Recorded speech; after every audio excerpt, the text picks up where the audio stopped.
la vergüenza y nunca la encontraron, ¿no? Yesenia Ponce un día antes, vean la posición que tenía contra Martín Vizcarra, pero la necesidad del momento de tratar de salvar una bancada y no sé qué otras, no quiero decir favores, pero qué negociaciones habrán habido debajo de la mesa que una acepta, pero el presidente también. ¿Dónde está la consecuencia que le exigimos a nuestros políticos? Finalmente el presidente termina siendo el político tradicional que él siempre ha criticado, ¿no? Porque esto ha pasado con la aceptación del mismo presidente, que siempre ha tenido todo este discurso de lucha contra la corrupción. Pero en fin, Juan Cheput y Víctor Andrés García Belaúnde están aquí con nosotros y me imagino que ustedes también habrán quedado sorprendidos con estas movidas. A ver, empecemos por usted. A ver. Qué difícil es hablar de lo que pasa en casa, ¿no? Pero hay que hablar con la verdad, ¿eh? No hay que disfrazarla. Bueno, yo creo que acá el problema viene un poco también con la famosa resolución del Tribunal Constitucional. No sé si uno de los ponentes fue el doctor Urbiola, creo que era presidente del tribunal en ese momento, en todo caso no recuerdo bien, pero que permitió a través de una resolución este tipo de transfugismo express dentro del Congreso y creación de bancadas. Empezamos 6 bancadas, ahora hay 12. Puede haber 13 mañana, porque esta bancada se puede crear nuevamente una bancada, en fin, y podemos sacar 20 en 12 meses, ¿no?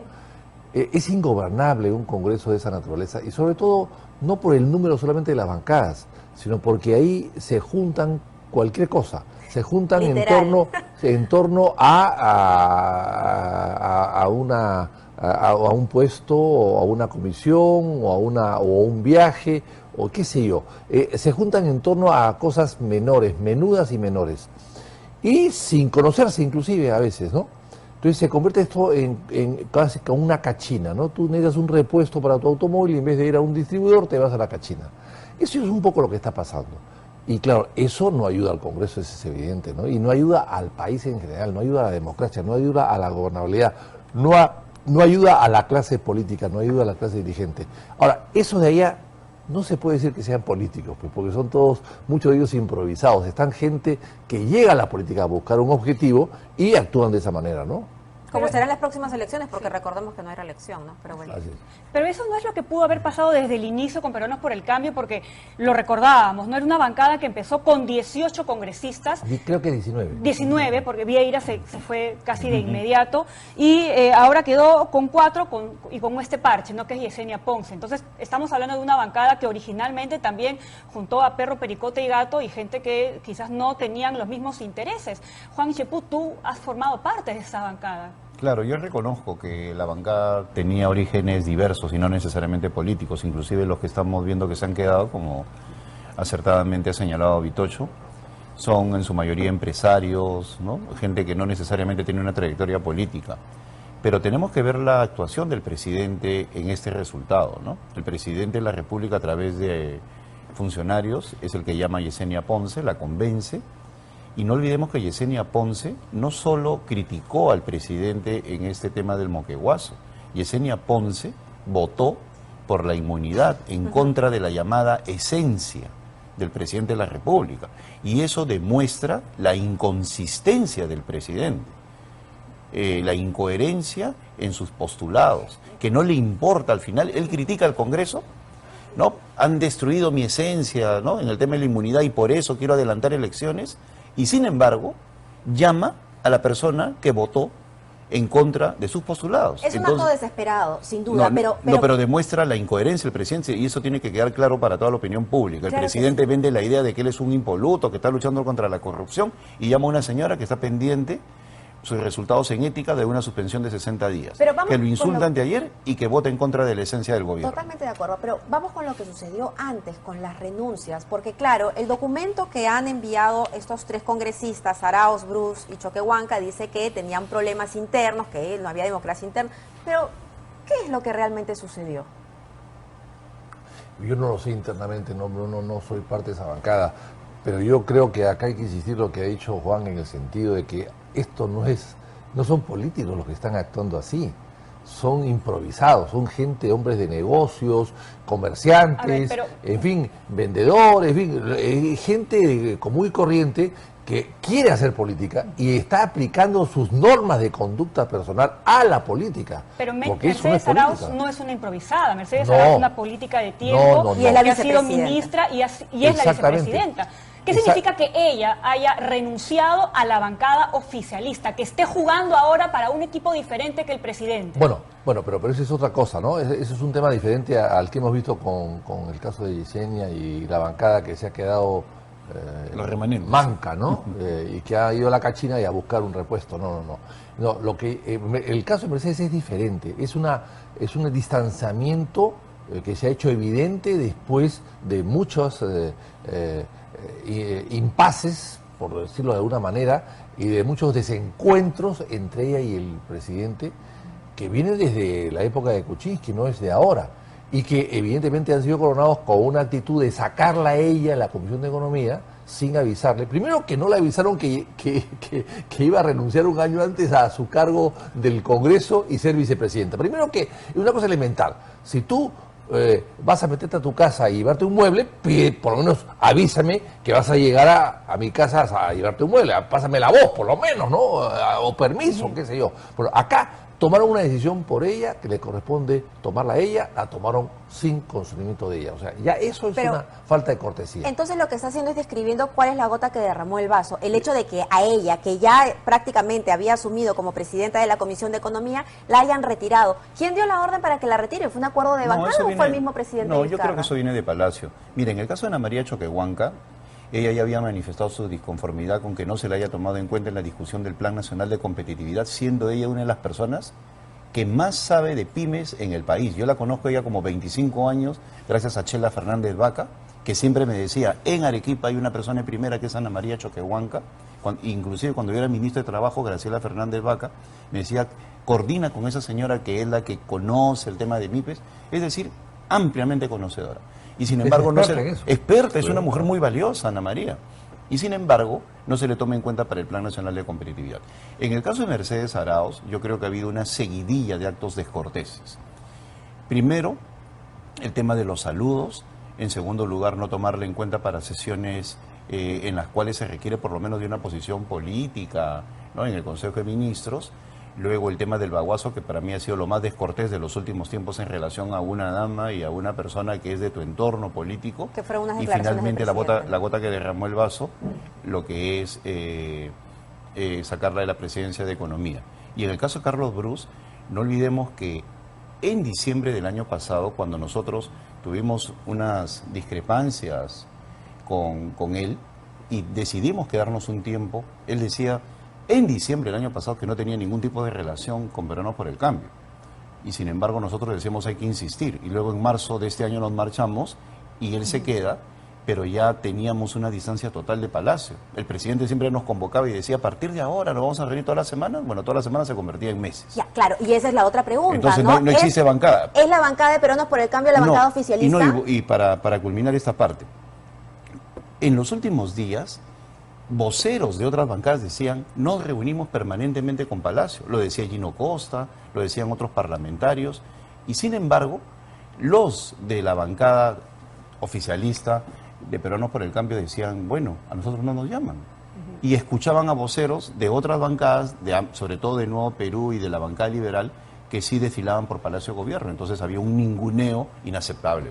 Ahora, hay quienes sostienen que con la renuncia de estos 3 congresistas, que no sabemos qué posición política van a adoptar, se abona a la posibilidad de que haya una vacancia, porque este divorcio político entre Mercedes Arauz y Martín Vizcarra no ha hecho que ella deje de ser la vicepresidenta. Y en caso Martín Vizcarra sea sacado, sea vacado, ella tendría que asumir, y que se está listando para eso. Bueno, es muy difícil saber, es una especulación, ¿no? Lo cierto es que ella ha sido elegida como vicepresidenta por 5 años, le van a recortar el mandato sin haberle consultado a ella, y es una elección, es un mandato popular y ella no puede renunciar a eso, salvo que quiera hacerlo de manera voluntaria por alguna cuestión de fuerza mayor. Así que ella seguirá siendo vicepresidenta. Lo que llama la atención es que habiendo solamente dos vicepresidentes, un presidente y una vicepresidenta en este momento, en funciones, dos personas, ya no son tres, sino son solamente dos, y de acuerdo a lo que ha pasado, llama la atención que el presidente Vizcarra no haya cuidado alimentar esa buena o relativa relación con su vicepresidenta, que es la única que la puede reemplazar porque no hay más. Entonces yo creo que hay una torpeza de por medio, una falta de visión de por medio del jefe de Estado, que no se da cuenta de que Mechi Arauz es su socia en el gobierno, en su plan de gobierno.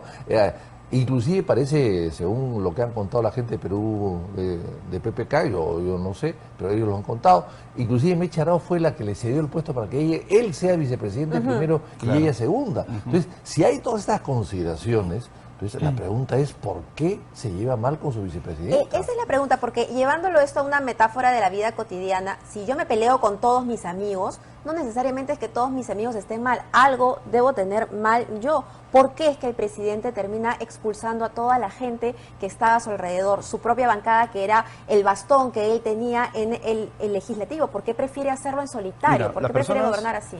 Las personas que no tienen trayectoria política, y esto lo digo en general, no saben lo que es acumular activos políticos. Uno en materia política tiene que saber conversar con el adversario y dejar de lado cualquier tipo de diferencia personal en pro del Estado. Lo que nos mueve es el Estado, la supervivencia del Estado. El gobierno es pasajero, 5 años, tiene un periodo de vencimiento, pero el Estado es lo que tiene que supervivir.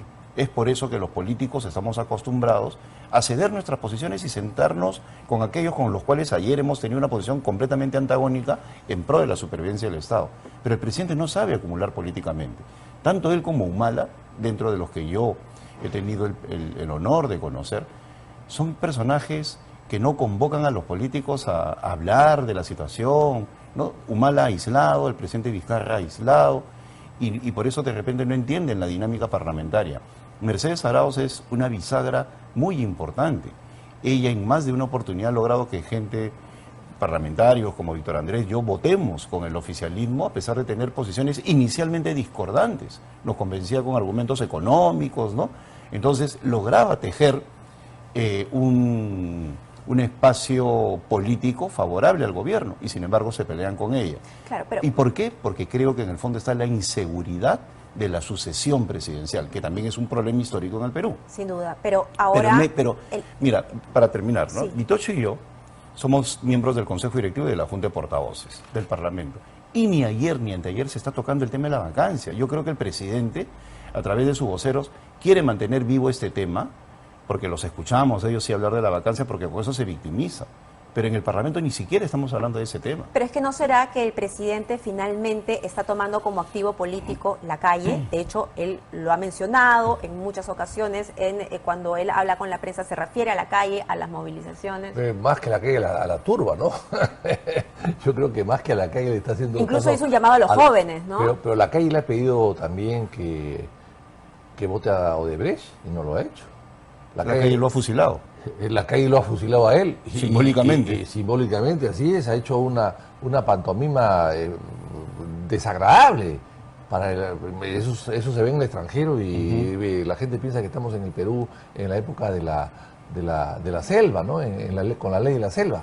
Entonces, yo realmente me parece que es funesto lo que el presidente pueda pensar al respecto. Yo creo que acá el presidente tiene un capital extraordinario que lo está desperdiciando. Tiene a su vicepresidenta que está dentro del Congreso y con el Congreso tiene llegada, tiene acceso, tiene buenos contactos.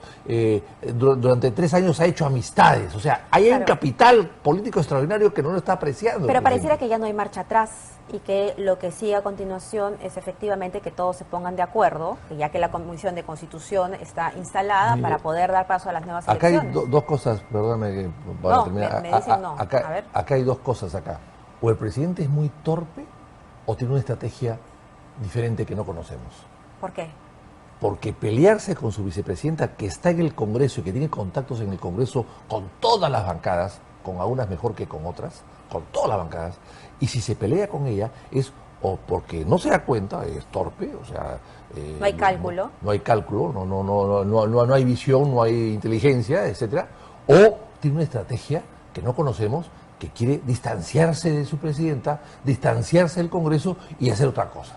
Bueno, eso lo veremos más adelante. Como preparar su terreno de repente para el 2025. Mira, si el presidente disuelve el Congreso, está generando una revolución que lo va a devorar él mismo, por el contexto económico, porque la situación es completamente dramática y no tiene el apoyo que dice decir. Eso que tiene el apoyo de la calle es un mito. Ayer, por si acaso, ha sido la marcha, y no ha salido en ni un medio, cerremos el Congreso. Y yo vi en Facebook, ¿no?, a un puñado de gente titiritando, diciendo vengan, vengan, y no fue nadie, y nadie se ha enterado que hubo esa marcha, cerremos el Congreso. Y no porque lo subestime, sino porque la gente se ha dado cuenta que este tema de adelanto de elecciones es una respuesta ¿a qué? A que el presidente sabía que se venía el audio que lo comprometía en lo de tía María. Y es por eso que los ministros no sabían nada, y por eso es que aparece en el mensaje presidencial, después de una retafila de promesas, le hacen un agregado, una adenda, ¿no? Y el adelanto de elecciones, con lo cual mata todo lo anterior, porque un presidente que está planteando hacer cosas a un año, 2 años, no termina diciendo convocaremos elecciones, convirtiéndose él mismo en un pato rengo. O sea, solo por un ejercicio lógico, ¿no?, de dinámica lógica, uno se da cuenta de que al final pone adelante elecciones y todo lo demás no existe para nada. Entonces, ya nos tenemos que ir, es muy corto el tiempo, pero sí quería preguntarle finalmente cuál es el papel que está jugando Salvador del Solar, porque desde que ha salido el segundo audio, la verdad es que lo hemos visto en eventos, en inauguraciones, pero... Ya que hablamos de encuestas, también ha pasado desapercibida la encuesta de Datum, donde aparecen los 10 personajes más poderosos del Perú. Y por primera vez, dentro de los 10 personajes más poderosos del Perú, según la encuesta de Datum, no aparece el Premier. Esa es la respuesta, no existe. Fuerte, ¿no? Está con un guión equivocado, ¿ah? Yo creo que está con un guión equivocado. Bueno, vamos a ver qué sucede en los próximos días, porque el primer encontrón va a ser con la Comisión de Constitución, ¿verdad?, que preside Rosa Bartra, y me imagino que ellos van a tener una posición bastante fuerte y opuesta a lo que el presidente ha propuesto, ¿no?, para adelantar las elecciones. Plantear la metáfora de no existe no es una cuestión de descortesía, es una cuestión política. ¿Por qué?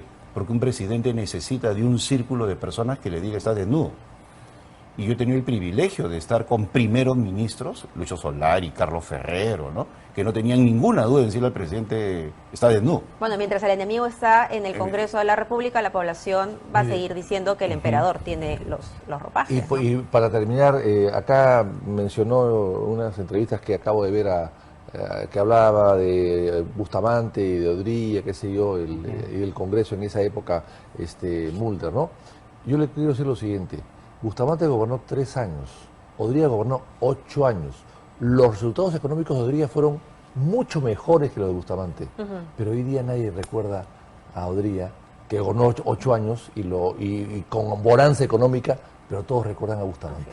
Hay un detalle... Porque fue un demócrata. Sí. Esa es la gran diferencia. Hay un detalle que quería comentarles antes de cerrar la entrevista, y es que está circulando en las redes sociales un documento que da cuenta de qué cosa es lo que pudo haber detrás de la incorporación de Yesenia Ponce a la bancada de Peruanos por el Cambio. El periodista de Correo, Vladimir Anaya, dice: grave, se acaba de dar a conocer una declaración ante la Fiscalía de la congresista Yesenia Ponce, que ahora pertenece a PPK, en la que admite una reunión con el presidente Martín Vizcarra cuando fue ministro de Transportes para concretar el pago de dinero por obras. Bueno, vamos a seguirle la pista a esto. Gravísimo. Es grave. Es muy grave, es muy grave. Mira, Esto esto acaba de salir, está circulando, bueno, por supuesto vamos a confirmar esta documentación. Ahí está la cachita, ahí está la cachita. Todo se compra, todo se vende, nadie lamentablemente es impoluto. En política hay que negociar, conversar. Divina, ¿no? Sí, pues se ponen la valla tan alto y critican tanto y desprecian tanto a la política para terminar haciendo lo mismo, ¿no? Cuando lo que tendríamos que hacer es enaltecer la política. La política no es mala, malas son las personas. Por eso mismo, ustedes que son politólogas, ¿no? Politicólogas, ¿no? Bueno, si estamos en Argentina. No olviden lo siguiente: acá estamos acostumbrados a los jotitas, ¿no? Surge uno, alcalde bueno, 3 meses, presidenciable. Claro, ¿no? El presidente de la República salen 50 libros sobre él. En política se mide por la trayectoria.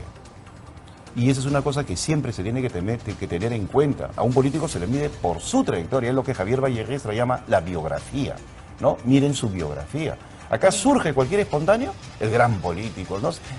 O sea, por eso es cuando yo decía, Víctor Andrés, que es mi querido amigo, pero tengo que decirlo públicamente, merece ser presidente del Congreso, porque es el premio a una trayectoria. Eso era la presidencia del Congreso. Con esto no quiero desmerecer a Pedro Galicia, que es un caballero y está haciendo una buena presidencia. Pero empecemos a ver eso, trayectorias y no improvisados, ¿no? Bien. Muchas gracias Muchas por estar gracias. aquí esta Gracias, mañana. hermano. Siempre es un placer conversar con ustedes. Son las 8:19. Tenemos que hacer una pausa y ya regresamos.